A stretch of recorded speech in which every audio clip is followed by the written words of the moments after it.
Je ne suis pas riche à millions, je suis tourneur chez Citroën. Je peux pas me payer des distractions tous les jours de la semaine. Aussi moi j'ai mes petites manies qui me font plaisir.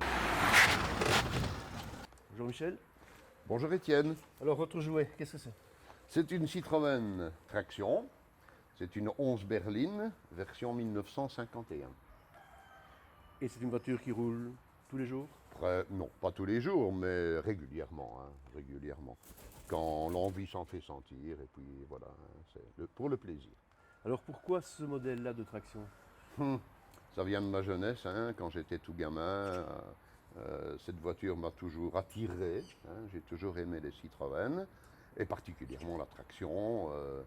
Voilà, c'est un peu inscrit dans mes gènes, la traction, je pense. Alors on peut faire le tour du propriétaire, on peut peut-être commencer par le moteur? Allons-y, voilà la mécanique. Moteur que j'ai refait il y a quelques années quand même maintenant, quoi, voilà. Voilà, c'est un 4 cylindres, 1975 cm3. Alors on va pas faire vraiment de la mécanique, mais vous disiez que c'est un moteur qui a vécu une longue période. Ah ben ce moteur, il a fait une belle carrière. Il est apparu dans l'immédiat avant-guerre en 11 chevaux, mais auparavant il existait dans une version très proche, d'abord en 7 chevaux, puis en 9 chevaux. Voilà. Alors caractéristique aussi des tractions, vous m'avez dit, c'est le coffre arrière. Celle-ci c'est une 1951, donc elle a toujours ce qu'il est convenu d'appeler la malle plate.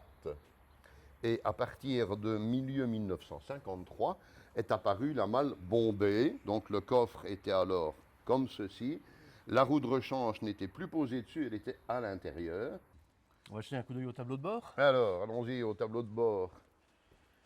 Alors, le tableau de bord, il est tout compte fait relativement simple.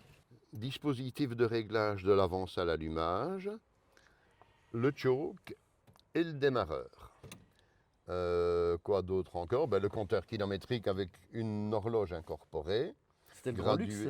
Oui, gradué, c'était comme ça, gradué jusqu'à 150 km/h. La voiture n'atteint pas le 150. La jauge à essence et le témoin de charge de batterie.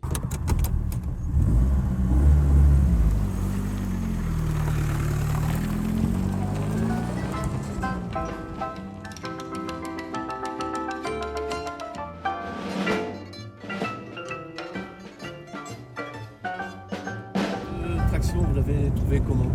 Je suis allé la chercher à Chartres suite à une annonce, mais il y a une trentaine d'années que je la possède, celle-ci. Elle était dans quel état? Elle était dans un état admissible, elle méritait une restauration, surtout mécanique, effectivement, mais elle n'avait pas de corrosion anormale, donc c'était une excellente base de restauration, voilà. C'est une voiture qui est facile à conduire encore de nos jours? Ah bah oui, une voiture qui se conduit comme une voiture moderne, à quelques détails près. C'est vrai qu'elle était en avance aussi sur son époque. Elle est restée longtemps en avance sur son époque. En 1935, lorsque la première traction modèle 7 chevaux apparaît, on considère que le projet est farfelu. De nos jours, on s'est rendu compte qu'il était tout sauf farfelu, évidemment. À quoi faut-il faire attention particulièrement quand on conduit cette voiture-ci? Oh, rien de particulier. Surveiller la température, oui. La voiture peut chauffer si elle est amenée à rester longtemps, moteur tournant à très très basse vitesse. Mais hormis ça, rien de particulier. Il n'y a pas de surveillance spécifique. J'ai toujours aimé la traction pour son comportement de traction avant, qui tient très bien la route, avec une suspension tout à fait spécifique qui rend son comportement un peu comme un karting. Voilà, elle tient très bien la route. C'est une voiture qui étonne quand vous vous garez quelque part, les gens vous posent des questions? Oui, parfois ça arrive, c'est pas le but. En général, entre amateurs de voitures anciennes, on roule pour le plaisir de le faire.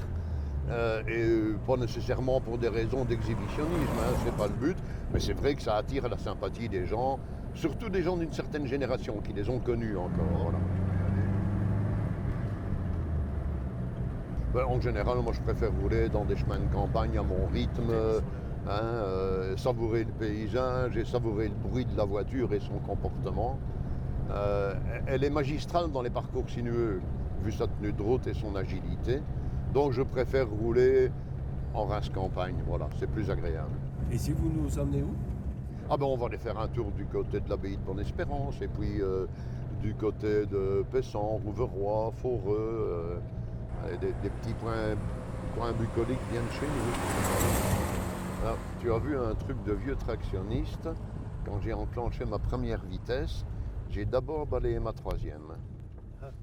Oui, parce que la première vitesse n'est pas synchronisée. Et en balayant ma troisième, je calme la pignonnerie de la voiture. Tu vas voir, je vais le refaire.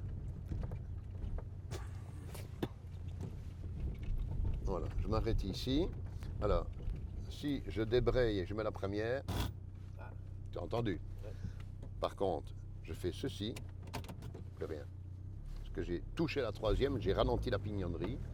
Et voilà. Bon, ça, c'est un vieux truc de mécanicien, évidemment, mais...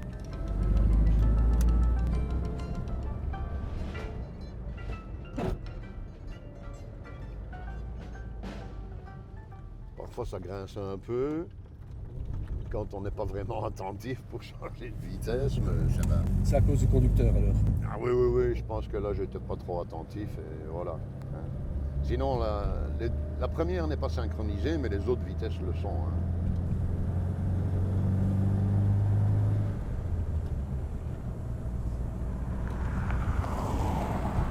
Bien voilà, on a fini notre petit tour. Un grand merci, c'était bien impressionnant. On ne se sent pas vraiment dans une vieille finalement. Ah ben quand on roule, non. C'est confortable, Pas ça du ne tout. se secoue pas dans tous les sens. Voilà. Ça fait un peu de bruit quand même.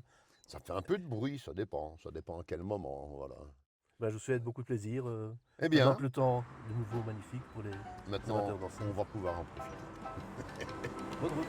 Merci.